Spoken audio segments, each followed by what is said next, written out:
Hello வணக்கம். இன்றைக்கி நம்ம டேலி ப்ரைமில் வவுச்சர்ஸை பற்றி பார்க்க போகிறோம். ஸோ ஆல்ரெடி வந்து பார்த்தீங்கன்னா நான் வந்து இந்த டேலி ERP9ல் வவுச்சர்ஸை பற்றி நான் நிறைய எக்ஸ்பிளைன் பண்ணியிருக்கேன். ஸோ வவுச்சரில் நம்ம இன்றைக்கி ஃபஸ்ட்டு என்ன பண்ண போகிறோம், கான்ட்ரா வவுச்சர்ஸ் பற்றி பார்க்க போகிறோம். ஸோ கான்ட்ரா வவுச்சர் அப்படிங்கிறது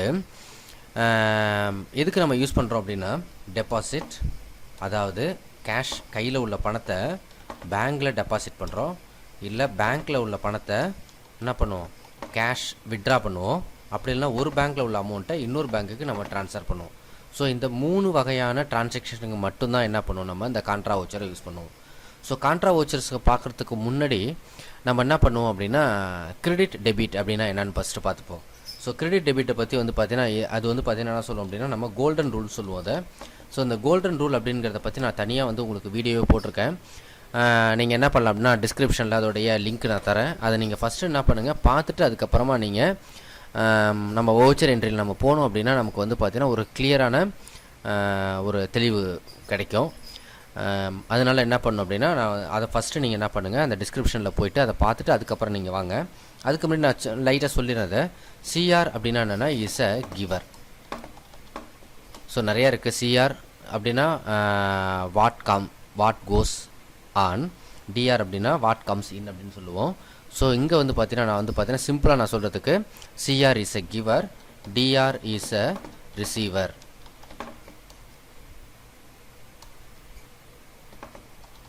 சிஆர் இஸ் எ ரிசீவர்.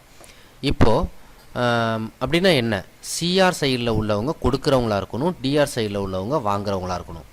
இப்போது இப்போ வந்து பார்த்தீங்கன்னா ராஜு அப்படின்னு இருக்கார் ஒருத்தவர். அவர் என்ன பண்ணுறாரு, ஒரு 100 ருபீஸை ராமு அப்படிங்கிறவங்கள்ட்ட என்ன பண்ணுறாரு, கொடுக்குறாரு. அப்போ இங்கே யார் கொடுக்குறவர், ராஜு, வாங்குறவர் ராமு. அப்போ கொடுக்குறவர் சிஆர் சைடில் இருக்கணும், வாங்குறவர் டிஆர் சைடில் இருக்கணும். ஸோ இதுதான் வந்து பார்த்திங்கன்னா வவுச்சருடைய பேசிக் கான்செப்ட்.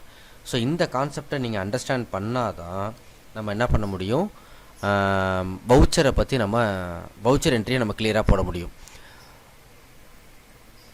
இப்போது இது வந்து பார்த்தீங்கன்னா நமக்கு சிம்பிளாக தெரியுது. ராஜுன்னு ஒருத்தர் கொடுக்குறாரு, ராமுங்கிற வாங்குறாரு. அப்போ ராஜு கொடுக்குறனால கிவர், ராமு வாங்குறனால ரிசீவர் அப்படின்னு சொல்கிறோம். இப்போ என்ன பண்ண, நான் பணத்தை வந்து பேங்க்கில் டெபாசிட் பண்ணுறேன்.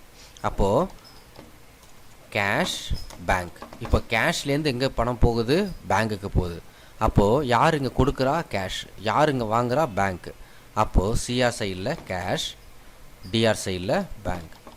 ஸோ இன்கேஸ் நம்ம வந்து பார்த்தீங்கன்னா நம்ம பணத்தை வித்ட்ரா பண்ணுறோன்னு வச்சுங்களேன், வித்ட்ரா பண்ணுறோம் அப்படின்னா, இப்போ யார் வந்து இங்கே கொடுக்குறா, பணத்தை எங்கேருந்து எடுக்கிறோம், பேங்க்லேருந்து எடுக்கிறோம், யாருக்கு போகுது, கேஷ் அக்கௌண்ட்டுக்கு போகுது. அப்போது இங்கே என்னென்னா சிஆர் சைடில் இஸ் அ பேங்க், டிஆர் சைடில் இஸ் அ கேஷ். ஸோ இந்த கான்செப்டில் தான் நம்ம என்ன பண்ணோம், நம்ம வவுச்சர் என்ட்ரி போடணும். ஸோ இதுக்கு வந்து பார்த்தீங்கன்னா என்ன பேர் அப்படின்னா, டபுள் என்ட்ரி வவுச்சர் டைப் மோடுன்னு பேர். Double entry mode. Single entry மோட்னா மேலே அக்கௌண்ட் இருக்கும், கீழே வந்து பார்த்தீங்கன்னா பர்டிகுலர் இருக்கும். நம்ம என்ன பண்ண போகிறோம், ஃபுல் அண்ட் ஃபுல் வந்து பார்த்தீங்கன்னா இப்போ நம்ம பார்க்க போகிறது எல்லாமே 2 என்ட்ரி நம்ம போடாமல் டபுள் என்ட்ரி மோடை நம்ம பார்க்க போகிறோம். டபுள் என்ட்ரி மோடில் நம்ம என்ன பண்ண போகிறோம், இந்த டிரான்சாக்ஷனை போட போகிறோம். இப்போ ஃபஸ்ட்டு என்ன பண்ண போகிறேன், நான் ஒரு டிரான்சாக்ஷன் ஒன்று வந்து பார்த்தீங்கன்னா என்ன பண்ணுறேன்,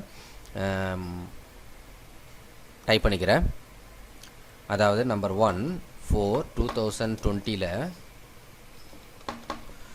என்ன பண்ணுறேன், ஃபஸ்ட்டு வந்து பார்த்தீங்கன்னா நான் வந்து லெட்ஜர் க்ரியேட் பண்ணி அதில் ஓப்பனிங் பேலன்ஸ் போட்டுக்கிறேன். ஏன்னா நம்ம வந்து பார்த்தீங்கன்னா ட்ரையல் பேலன்ஸை ஈக்குவலாக நான் வச்சுக்கிறதுக்கு நான் என்ன பண்ணுறேன், கேபிட்டல் அப்படின்னு போட்டுட்டு ஒரு 1,00,000 போடுறேன். அடுத்து இந்தியன் பேங்க்கில் வந்து பார்த்தீங்கன்னா ஒரு 25,000 இருக்குது. அடுத்து வந்து பார்த்தீங்கன்னா உங்களுக்கு எஸ்பிஐயில் வந்து பார்த்தீங்கன்னா ஒரு 25,000 இருக்குது. அதே மாதிரி என்கிட்ட கேஷில் வந்து பார்த்தீங்கன்னா என்கிட்ட ஒரு 50,000 இருக்குது. ஸோ இதை என்ன பண்ணுறோம், நம்ம ஃபஸ்ட்டு நம்ம என்ட்ரு பண்ண போகிறோம். என்ட்ரு பண்ண பிறகு நம்ம என்ன பண்ண போகிறோம் அப்படின்னா, டிரான்சாக்ஷனில் 1/4/2020 டெபாசிட் 20,000 டு இந்தியன் பேங்க். அடுத்து 1/4/2020 எதனால் 1/4/2020 அதே டேட்டை நம்ம போடுறோம் அப்படின்னா, நம்ம எஜுகேஷனல் வெர்ஷன் யூஸ் பண்ணுறோம். ஸோ அதனால் நம்மளால் என்ன பண்ண முடியாது, 2 எடுத்துக்கும், 3, 4, 5லாம் எடுத்துக்காது. அதுக்கப்புறம் அடுத்து வித்ட்ரா 2,000 ஃப்ரம் எஸ்பிஐ. அடுத்து நெக்ஸ்ட்டு 1/4/2020 என்ன பண்ண போகிறோம் அப்படின்னா transfer 10,000 from Indian bank to SBI. இந்த டிரான்சாக்ஷன் முடிவில் நம்மகிட்ட எவ்வளோ பணம் இருக்கும் எந்தெந்த அக்கௌண்ட்டில் 3 அக்கௌண்ட் இருக்குது. அப்போது கேஷில் ஃபஸ்ட்டு 50,000 இருந்துச்சு. அதில் என்ன பண்ணேன் அப்படின்னா 20,000 எடுத்து பேங்க்கில் இந்தியன் பேங்க்கில் டெபாசிட் பண்ணிட்டேன். அப்போ இப்போ எவ்வளோ இருக்குது 30,000 இருக்குது இந்தியன் பேங்க்கில். இப்போ நமக்கு ஆல்ரெடி வந்து பார்த்தீங்கன்னா இந்தியன் பேங்க்கில் நம்மகிட்ட 25,000 இருந்துச்சு. இப்போ 45,000 ஆகிருக்கும், ஏன்னா 20,000 டெபாசிட் பண்ணியிருக்கோம்.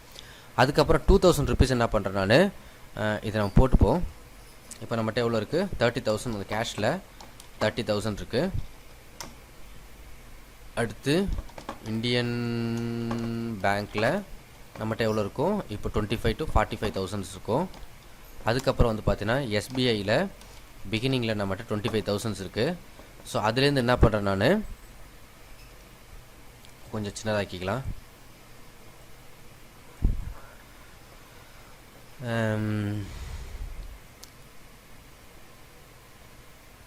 நெக்ஸ்ட் டிரான்சாக்ஷன் 2,000 ருபீஸ் விட்ரா பண்ணுறேன். அப்போ என்ன பண்ணுது எனக்கு இங்கே வந்து பார்த்தீங்கன்னா என்ன ஆச்சு அப்படின்னா எனக்கு 32,000 ஆயிடுச்சு. எஸ்பிஐயில் 2,000 குறைஞ்சிருச்சு. அடுத்து நெக்ஸ்ட்டு 10,000 ருபீஸ் இந்தியன் பேங்க்லேருந்து எஸ்பிஐ பேங்க்குக்கு நான் என்ன பண்ணுறேன் ட்ரான்ஸ்ஃபர் பண்ணுறேன்.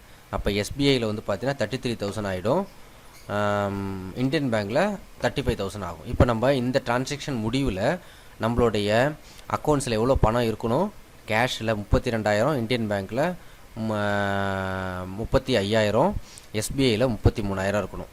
ஸோ இது அப்படி நம்ம டோட்டல் பண்ணணும் அப்படின்னா 1 lakh ருபீஸ் வருதா பாருங்கள், 1 lakh ருபீஸ் வருது. ஸோ இப்போ இந்த டிரான்சாக்ஷன் நம்ம என்ன பண்ண போகிறோம், நம்ம டேலியில் பண்ண போகிறோம்.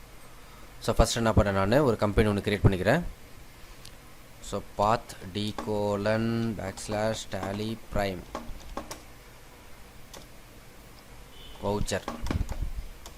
ஸோ இதில் நம்ம கம்பெனி கிரியேஷன் ஆல்ரெடி பார்த்துட்டோம். ஸோ அதனால் நான் Ctrl A கொடுத்து அப்படியே ஓப்பன் பண்ணிட்டேன். நம்ம ப்ரைமில் டிஃபால்ட்டே வந்து பார்த்தீங்கன்னா இந்த ஃபியூச்சர்ஸ் ஆப்ஷன்ஸ் ஷோ ஆகும். நான் ஜஸ்ட் என்ன பண்ணுறேன் எஸ்கேப் கொடுத்துட்டு வெளில போகிறேன். வெளில போயிட்டு நேராக என்ன பண்ணுறேன் கிரியேட்டில் போயிட்டு லெட்ஜர் கிரியேட், இதில் கேபிட்டல்னு ஒரு லெட்ஜர் ஃபஸ்ட்டு க்ரியேட் பண்ணுறேன். ஸோ அதை வந்து பார்த்தீங்கன்னா கேபிட்டல் அக்கௌண்ட் கீழே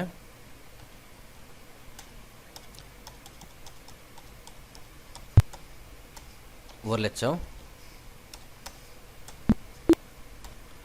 அடுத்து next Indian bank account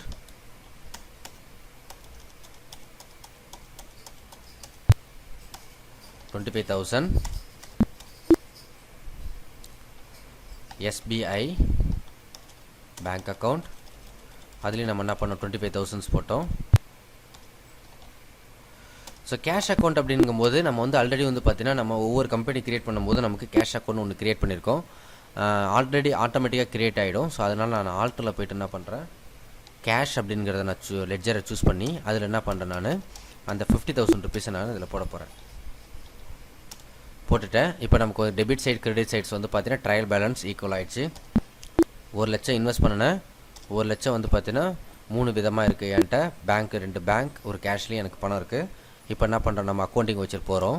accounting வச்சரில் போனோம் அப்படின்னா இது வந்து சிங்கிள் என்ட்ரி மோடில் இருக்குது. ஸோ இப்போ நமக்கு வந்து பார்த்தீங்கன்னா என்ன பண்ணணும் மோடை சேஞ்ச் பண்ணணும். மோடை சேஞ்ச் பண்ணுறதுக்கு நமக்கு என்ன இருக்குது Ctrl+H. ஸோ இங்கே 2 அண்டர்லைன் இருக்கிறனால கண்ட்ரோலை யூஸ் பண்ணுறோம். இல்லை இந்த இடத்துல கிளிக் பண்ணி கூட நம்ம என்ன பண்ணலாம் டபுள் என்ட்ரி மோடில் மாற்றுறோம். ஸோ டபுள் என்ட்ரி மோடில் மாற்றிட்டேன். இந்த டபுள் என்ட்ரி மோடில் மாற்றினோன்னே எனக்கு வந்து பார்த்தீங்கன்னா CRDRனு வரணும். ஆனால் எனக்கு என்ன இருக்குது பைங்கிற ஆப்ஷன்ஸ் இருக்குது. ஸோ என்ன பண்ண நம்ம F12 கான்ஃபிகரேஷன்ஸில் போய்ட்டு இந்த இடத்துல வந்து பார்த்தீங்கன்னா நம்ம என்ன பண்ணுறோம் UCRDR instead of to buy during entry அப்படிங்கிற ஆப்ஷன்ஸுக்கு நம்ம என்ன பண்ணுறோம் எஸ் கொடுக்குறோம். எஸ் கொடுத்துட்டு நான் Ctrl A கொடுத்துட்றேன். இப்போ நமக்கு வந்துருச்சு. இப்போ நம்ம என்ன பண்ண போகிறோம் இந்த இடத்துல கான்ட்ரா வவுச்சர் F4 கான்ட்ரா வவுச்சரை கிளிக் பண்ணுறேன். கிளிக் பண்ணிட்டு நம்ம ஃபஸ்ட்டு என்ன ட்ரான்சாக்ஷன் சொன்னோம்,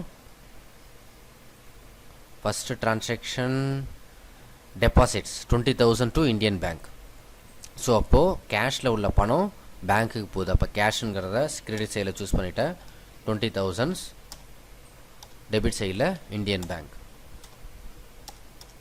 ஸோ டினாமினேஷன்லாம் கேட்குது. ஜஸ்ட்டு நான் Ctrl A கொடுக்குறேன், எகெயின் Ctrl A கொடுக்குறேன், எகெயின் Ctrl A கொடுக்குறேன், சேவ் பண்ணிட்டேன். ஸோ நெக்ஸ்ட்டு நெக்ஸ்ட் என்ன பண்ணுறோம், வித்ட்ரா பண்ணுறோம் 2000 rupees ஃப்ரம் எஸ்பிஐ பேங்க். அப்போது கிவர் யாருங்க, எஸ்பிஐ பேங்க் 2000. டெபிட் சைடில் கேஷ். ஸோ கண்ட்ரோல் ஏ. அடுத்து நெக்ஸ்ட்டு என்ன பண்ணுறேன், 10,000 rupees இந்தியன் பேங்க்லேருந்து எஸ்பிஐ பேங்க்குக்கு நான் என்ன பண்ணுறேன், இந்த அமௌண்ட்டை நான் ட்ரான்ஸ்ஃபர் பண்ணுறேன். ஸோ அப்போது இங்கே கிவர் வந்து இந்தியன் பேங்க் 10,000 rupees. டெபிட் சைடில் எஸ்பிஐ. ஸோ கண்ட்ரோல் ஏ கொடுத்து சேவ் பண்ணிட்டேன். இப்போ என்ன பண்ண போகிறோம், நம்ம டே புக் போய் பார்க்கணும். அதாவது நம்ம சொன்ன கேஷில் 32,000 இருக்கணும், இந்தியன் பேங்க்கில் 35,000 இருக்கணும், எஸ்பிஐயில் 33,000 இருக்கணும். So escape. ஸோ இங்கேருந்து கூட நம்ம என்ன பண்ணலாம்னா கோ டு போயிட்டு நம்ம டே புக்கு கூட அக்கௌண்ட் புக்குக்கு போகலாம்.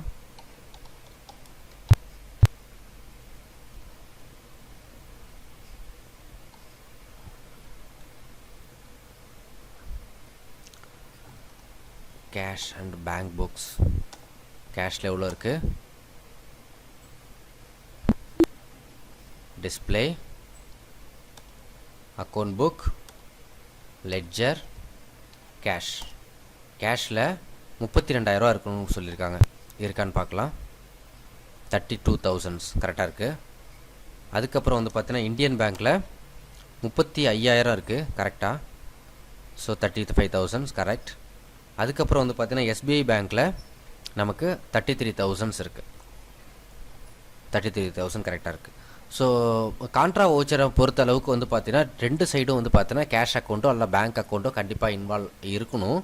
இல்லாட்டி நம்மளால் என்ன பண்ண முடியாது, அந்த என்ட்ரியே போட முடியாது. இப்போ இன்கேஸ் வந்து பார்த்தீங்கன்னா நான் என்ன பண்ணுறேன், நான் வவுச்சரை க்ரியேட் பண்ணிவிட்டு இந்த இடத்துல ஒரு Alt C யூஸ் பண்ணிவிட்டு ஃபர்னிச்சர்னு ஒன்று க்ரியேட் பண்ணுறேன்.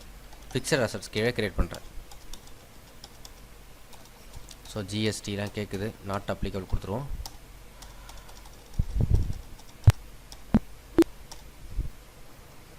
இங்கே பாருங்கள், நான் க்ரியேட் பண்ண அந்த லெட்ஜர் இங்கே ஷோ ஆகவே இல்லை.